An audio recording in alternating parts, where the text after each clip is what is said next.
আসসালামু আলাইকুম, welcome to best study Bangla academy.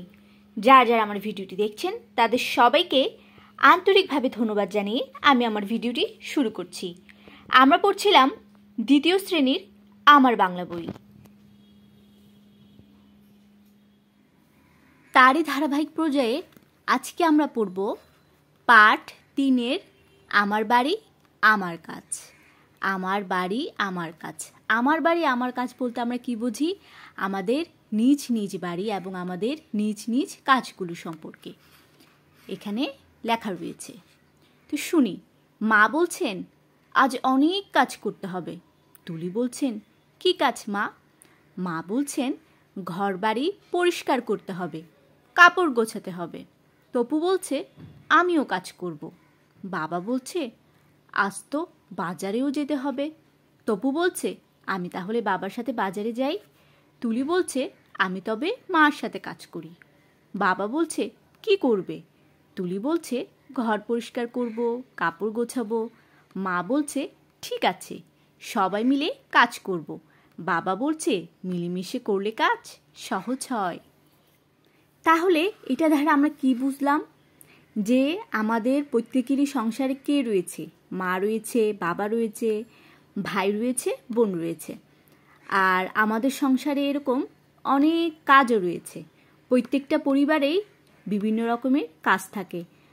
মার একরকম কাজ থাকে, বাবার একরকম কাজ থাকে। তা আমরা সব ভাই বোনেরা মিলে সবসময় চেষ্টা করব কি মা বাবার কাজে হেল্প করার জন্য, সাহায্য সহযোগিতা করার জন্য। যেমন তুলি হচ্ছে একজন মেয়ে, তপুর বোন হচ্ছে তুলি। তো ওর মা বলছে যে আজকে অনেক কাজ করতে হবে, ঘর বাড়ি পরিষ্কার করতে হবে, কাপড় চোপড়ও গোছাতে হবে, তাছাড়াও আরও অনেক কাজ রয়েছে। তো তখন তুলি বলছে কি যে আমি মার সাথে কাজ করব, আমি ঘর বাড়ি পরিষ্কার করব, কাপড় গুছিয়ে রাখবো। তাই না বোন? কিন্তু সবাই বাসার মধ্যে সব ধরনের কাজে সাহায্য সহযোগিতা করতে পারি। যেমন আমরা ঘর থাকলে ঘর বাড়িগুলো পরিষ্কার করতে পারি। তারপর আমরা পড়ার টেবিলটা খুব সুন্দরভাবে গুছিয়ে রাখতে পারি যাতে দেখতেও অনেক সুন্দর লাগে। তারপর কাপড় চোপড় আমরা এদিকে সেদিকে না রেখে খুব সুন্দরভাবে গুছিয়ে রাখতে পারি একটি নির্দিষ্ট স্থানে। আর পরিবারের অনেক ছেলেরা রয়েছে, যেমন হচ্ছে তপু। তপু বলছে কি আমি বাবার সাথে বাজারে যাব। তো সে বাজারে যে বিভিন্ন ধরনের জিনিসও দেখলো, সাথে কেনাকাটার একটা অভিজ্ঞতাও অর্জন করলো। তো অনেক কিছুই কিন্তু আমরা করতে পারি। আমরা কিন্তু মিলেমিশে কাজ করলে আমাদের সেই কাজটা কিন্তু কি হয়, সহজ হয়। আর আমাদের সবারই উচিত মিলেমিশে কাজ করার। তাহলে কাজে কোনো কষ্ট হয় না, কাজের তখন আনন্দটাই দ্বিগুণ হয়ে যায়। মিলেমিশে কাজ করলে সেই কাজটা যেভাবে সহজ হয় তেমনভাবে আনন্দও হয়। তখন আর কাজটা কারোর প্রতি বোঝা হয়ে যায় না। তাই আমরা প্রত্যেকেই চেষ্টা করব বাড়ির মধ্যে মা বাবাকে ঘর গৃহস্থালির বিভিন্ন কাজে সাহায্য এবং সহযোগিতা করার জন্য। এখন কিছু প্রশ্ন রয়েছে। মা কি কি কাজের কথা বললেন? উত্তর কি হবে? মা 2টি কাজের কথা বলেছেন। 1 নম্বর হচ্ছে ঘর বাড়ি পরিষ্কার করতে হবে, 2 নম্বর হচ্ছে কাপড় গোছাতে হবে। তুলি কি কাজ করবে? তুলি বলেছে যে আমি ঘর বাড়ি পরিষ্কার করব, কাপড় গোছাবো। তপু কি কাজ করতে চাইলো? উত্তর হচ্ছে তপু বাবার সাথে বাজারে যেতে চাইলো। এই পাঠ থেকে আমরা কি শিখলাম?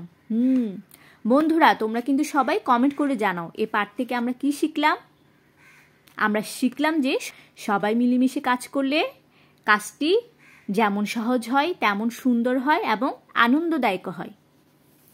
এখন রয়েছে ঠিকভাবে বলি। ঠিকভাবে বলি কি? আমি ভাত কি হবে? আমি ভাত খাই, খাও না খাই? আমি ভাত খাই। তুমি বই পড়ি, পড়ো না পড়ে? তুমি বই কি হবে? পড়ো। সে বল খেলি, খেলো নাকি খেলে? সে বল খেলে।